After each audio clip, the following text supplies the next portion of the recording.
ආයිබෝවන් කියලා ඔයාලා අදත් මගේ නර්ස් චැම්ප් channel එකට මම පිළිගන්නවා. ඉතින් මම පොරොන්දු වුණා වගේ අදත් බලාපොරොත්තු වෙන්නේ ඔයාලා අහලා තිබුණ ප්‍රශ්න කීපයකට උත්තර දෙන්නයි. මුලින්ම ඕගොල්ලන්ට මම කිව්වා මම කියන්නම් කියලා කොහොමද ඔයාලා අ අහලා තිබෙ ප්‍රශ්නයක් තමයි කොහොමද ෆැමිලි එක ගේන්නේ කොහොමද ෆැමිලි එකට වීසා ගන්න කියලා. එතකොට අම් ඕගලන්ට මං ඇඩ්වයිස් කරන්නේ පොඩ්ඩක් ඔයාලා UK ඇවිල්ලා ඔයාලා දන්නවා ආපු ගමන්ම ඔයාලට රෙජිස්ට්‍රේෂන් එක හම්බ වෙන්නේ නැහැ. NMC එකේ ඔයගොල්ලන් බෑන්ඩ් 4 විදිහට ඇවිල්ලා ෆයිනල් එක්සෑම් එක ඒ කියන්නේ OSCE එක්සෑම් එක කරලා ඊට පස්සේ තමයි ඕගොල්ලන්ට නර්ස් කෙනෙක් විදිහට බෑන්ඩ් 5 නර්ස් කෙනෙක් විදිහට වැඩ කරන්න හම්බ වෙන්නේ. ඉතින් ඒ කාලේ චුට්ටක් ඔයාලට ස්ට්‍රෙස්ෆුල්.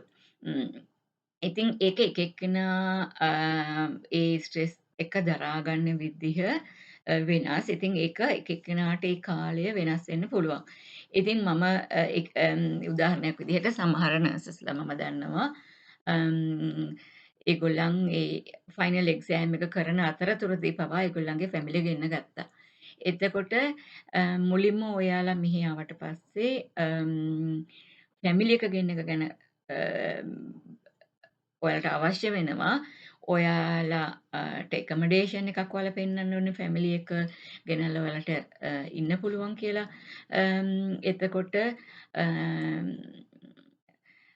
අඩුම ගානේ 1 බෙඩ්රූම් එකක්වත් ඔයාලට තියෙන්න ඕනේ ෆැමිලි එක කියන්නේ හස්බන්ඩ් and 1 මේ අවුරුදු 16ට වඩා එක දරුවෙක් නම් එක රූම් එක ඒ ඇත්තේ 3 දෙනාටම. එහෙම නැත්නම් ඊට වඩා දරුවෝ ඉන්නවා නම් අඩුම ගානේ බෙඩ්රූම් දෙකක් තියෙන එකමඩේෂන් එකක්වත් ඕනේ නැත්නම් ඕගොල්ලන්ට වීසා ඇප්‍රූව් කරන්නේ නැහැ. පළවෙනිම දේ එකමඩේෂන් පෙන්නන්න ඕනේ.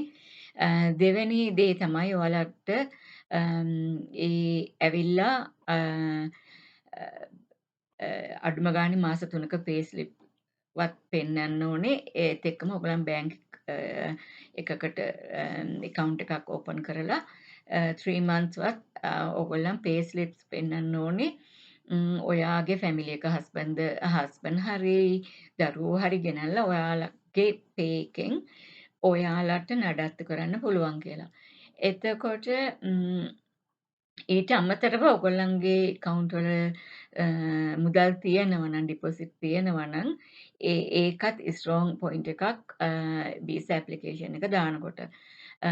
තව ඔයාලා වැඩ කරන තැනින් ඔයගොල්ලන් එම්ප්ලොයිමන්ට් ලෙටර් එකක් ගන්න ඕනේ. ඔයාට පර්මනන්ට් ජොබ් එකක් තියෙනවා. ඒ සැලරි එක හැමදාම ඔයාට හම්බ වෙනවා. මේ කියලා. එතකොට ඔය ඩොකියුමන්ට්ස් සබ්මිට් කරාට පස්සේ ඔයා තමයි වීසා ඇප්‍රූව් වෙන්නේ. ඊට පස්සේ ඔයාලට ඕන වෙලාවක ෆැමිලි එක ගෙන ගන්න පුළුවන්. ওই ටික තමයි බේසික්. මං හිතනවා ඒ ටික පැහැදිලි කියලා. ඊට පස්සේ අහලා තිබ්බ ප්‍රශ්නයක් තමයි ගොඩක් අය මේ දවස්වල මගෙන් අහලා වෙනවා පොඩ්ඩක් කියන්න කියලා caregiver විදිහට එන එක ගැන. ඉතින් මම පොඩ්ඩක් ඒ ගැන කතා කරන්න කැමති නැහැ. මොකද මම එන්කරේජ් කරන්නේ UK නර්ස් කෙනෙක් වෙන්නේ කොහොමද කියලා. ඉතින් ඔක්කොම ක්වොලිෆිකේෂන් තියාගෙන ඉන්නේ අපේ ලංකාවේ නර්සස්ලට කිසිම ප්‍රශ්නයක් නැතුව UK නර්ස් කෙනෙක් වෙන්න පුළුවන්. ඔයාලට එකම දේ ඕනේ ඔයාලගේ උනන්දුවයි කැපවීමයි මම කියන මේ ස්ටෙප් ටික ෆලෝ කරන එකයි. මොකද මම දන්නවා ඔයාලා නර්ස් කෙනෙක් වුණේ කොච්චර මහන්සියෙන්ද අවුරුදු 3ක් ට්‍රේන් වෙලා. අනිත් එක මම ගොඩක් අමාරුවෙන් ලබාගත්ත මේ දේවල් මම දන්නවා මුදලින්ට වඩා හැමදේම ලබාගත්තේ මහන්සියෙන්. ඉතින් ඒක ඔයාලට කරන්න පුළුවන්. ඉතින් මුදලේ වටිනාකම මම දන්නවා. ඒ නිසා මම මුදල් වැය නොවන විදිහක් තමයි මේ ඔයාලට කියන්නේ. ඒකේ වටිනාකම දන්න නිසා. ඉතින් මම ඒ ප්‍රශ්නට වැඩිපුර කතා කරන්න කැමති නෑ. මොකද ඒක කෙයාගිව ගැන අම් ඒක මම තව පාර්ශවයකට කරන අසාධාරණයක් වෙන්න පුළුවන්. මම මේ කරන්නේ අවංකවම ඔයාලට උපදෙස් දීමක් විතරයි. එතකොට එකම දේ මට කියන්න පුළුවන්. ඔයාලා කෙයාගිවර් කෙනෙක් විදිහට එන අරමුණ ඔයාලා එන්නේ කවදා හරි නර්ස් කෙනෙක් වෙන්න බලාගෙන නම් ඒත් කමක් නැහැ. එහෙම නැත්තම් ඔයාලට මොනවා වුණත් ඔයාලගේ දරුවන් ගැන අගතිය ට නං එන්නේ ඒත් මම ඒකට ඒක ඕගොල්ලන්ගේ චොයිස් එක. ඉතින් ඒ නිසා මම ඒ ගැන කතා නොකර ඉන්නම් එච්චර. අනිත් ප්‍රශ්නයක් තව එකක් තිබ්බහලා පොඩක් UK නර්සින් කැටගරීස් ගැන කියන්න කියලා. එතකොට දැන් මම ඔයාලට කලින් වීඩියෝ එකේදී කිව්වා ඔයාලා බෑන්ඩ් 4 pre-registered nurse විදිහට තමයි පටන් ගන්නෙ.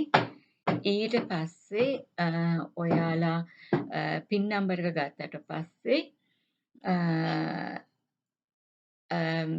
ඔයාලා බෑන්ඩ් 5 full registered nurse කෙනෙක් වෙනවා. ඊට පස්සේ මෙහි මං කීවා බෑන්ඩින් ප්‍රොසෙස් එකක් යන්නේ මෙහි.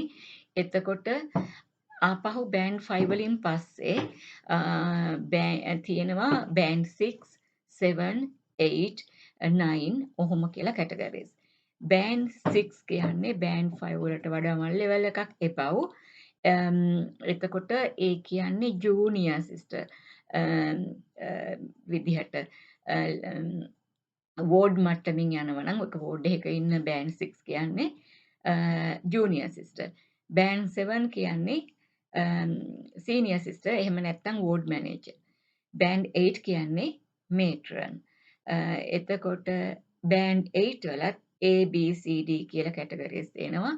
ඒ බෑන්ඩ් 8 මේට්‍රන් ලෙවල් එකකින් එතනින් එහාට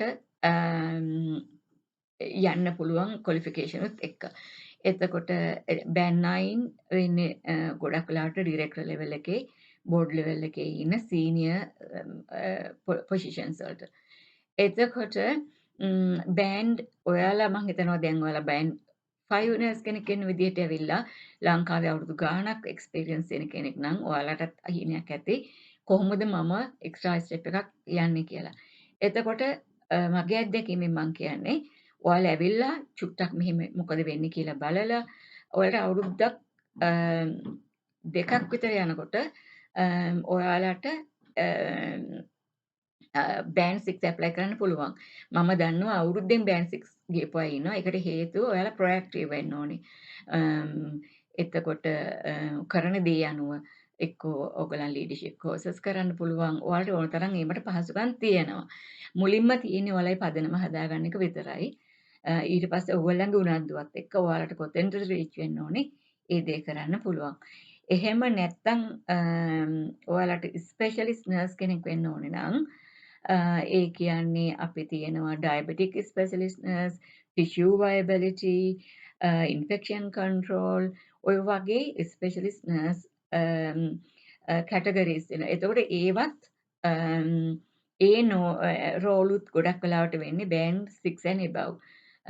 එතකොට ඒ අදාළ ක්වොලිෆිකේෂන් අරගෙන ඔයාලට ඕන තරම් දුරට රීච් වෙන්න පුළුවන්.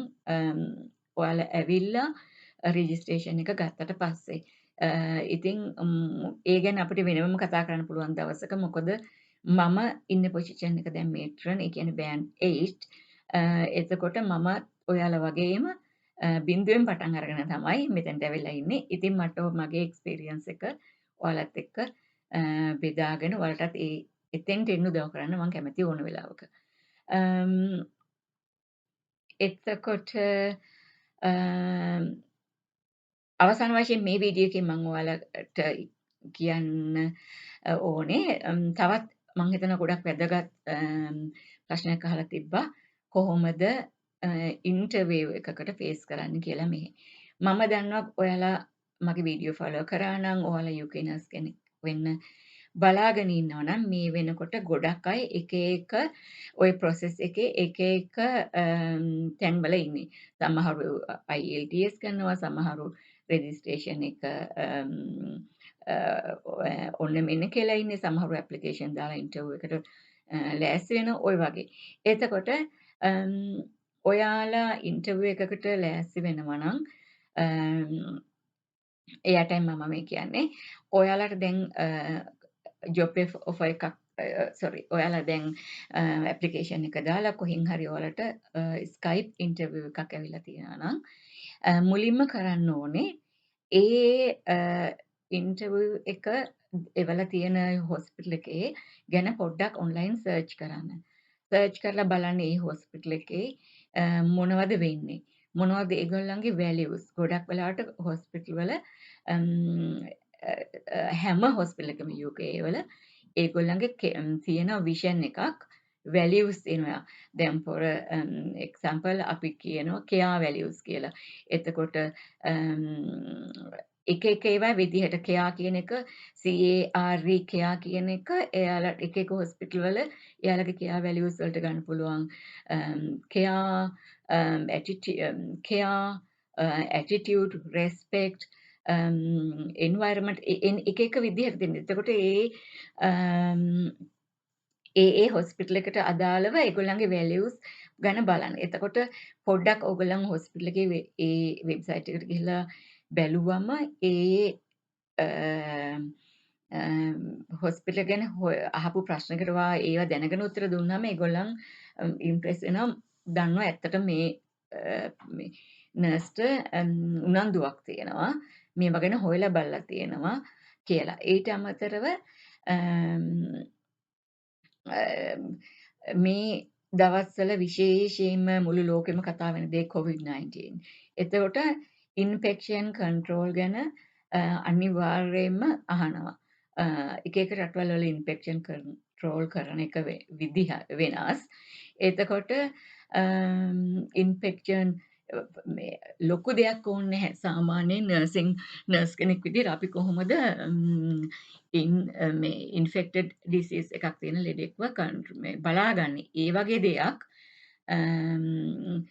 මේ හොඳට ප්‍රැක්ටිස් කරන්න. නිකන් ඉන්නේ නැතුව හැමදේම මම කියන්නේ මේ කිසිම දෙයක් ළඟට එනකම් බලන් ඉන්න එපා. හැමදේම රිසර්ච් කරන්න. මේ දේවල් ඔන්ලයින් බලන්න.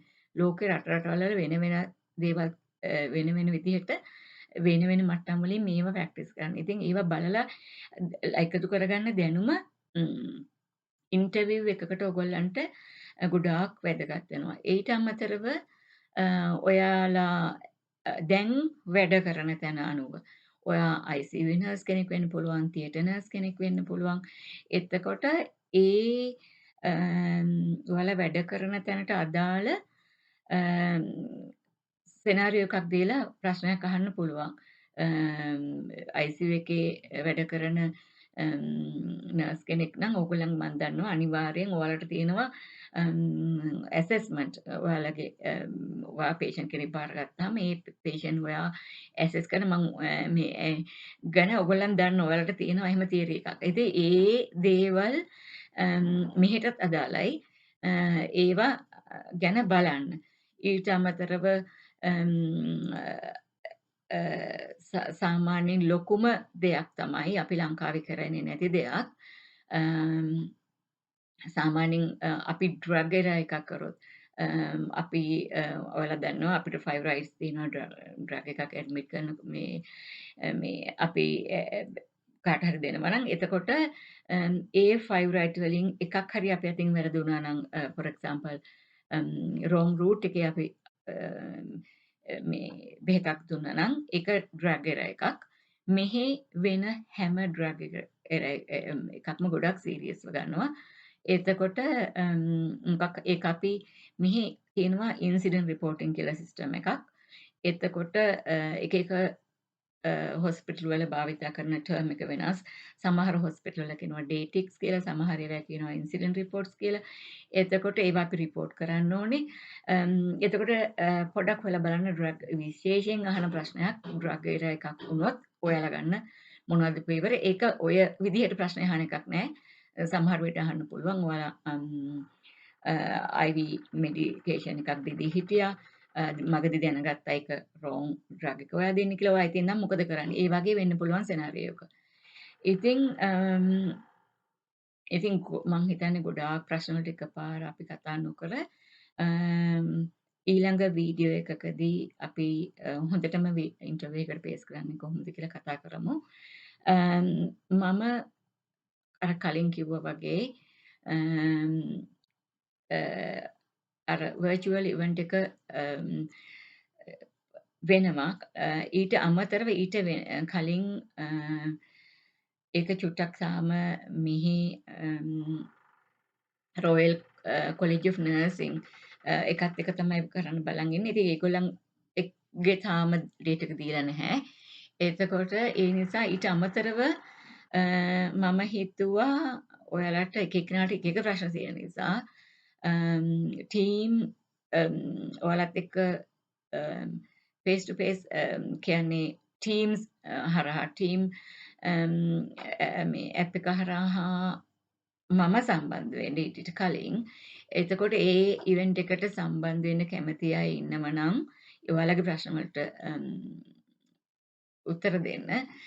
ඔයාලා ගොඩක් අය මගේ දැන් ඊමේල් එක මේ ඊමේල් ඇඩ්‍රස් එක දන්නවා. එහෙම කැමති නම් ඔයගලන්ගේ ඊමේල් එක මේ මට ඊමේල් එකක් එවන්න ඔයාලා ජොයින් වෙන්න කැමතියි කියලා. එතකොට මම ඔයගොල්ලන්ව ඉවෙන්ට් එකට ඇඩ් කරන්නම්. එහෙම නැත්නම් මේ වීඩියෝ එකට මට කමෙන්ට් කරන්න ඔයගොල්ලන්ගේ ඊමේල් ඇඩ්‍රස් එක දාලා. එතකොට මම ඉවෙන්ට් එක ඕගනයිස් කරලා ඔයගොල්ලන්ට ඊමේල් කරන්නම් මේ දවසේ මේ වෙලාවට ඉවෙන්ට් එක තියෙන්නේ කියලා. එතකොට මං හිතන්නේ මං අද ගොඩක් කතා කරා. මේ අදට ඇති. ඉතින් ඔයාලට සුබ දවසක්. පරිස්සමෙන් ඉන්න. කොවිඩ් වගේම මම දන්නවා තව කරදර වලට ඔයාලා මේ වෙලාවේ මුහුණ දෙනවා කියලා. ඉතින් හැමෝම පරිස්සමෙන් ඉන්න.